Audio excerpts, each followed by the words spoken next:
here at Michelle's house, and we're looking at a furnace replacement. This house is on a slab.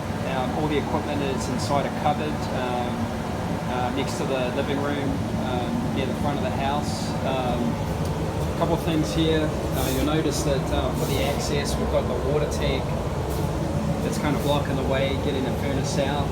So we'll need to disconnect the water tank that's also gas, put it to the side,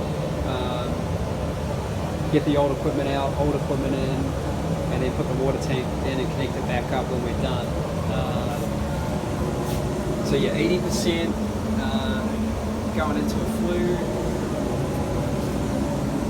Electrics are here, look okay.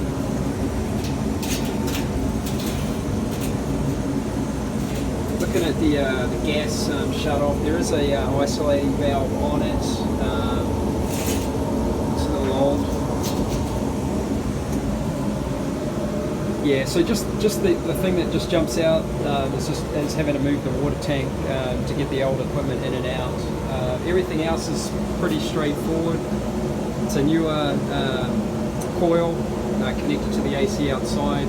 Going to leave that in place. So it's just getting in probably a shorter furnace, and then reconnecting the coil into the existing supply.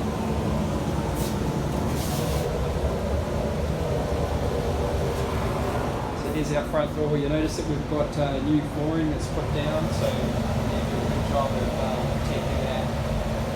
Turns right here for the whole house, and thermostat all close by. That's it.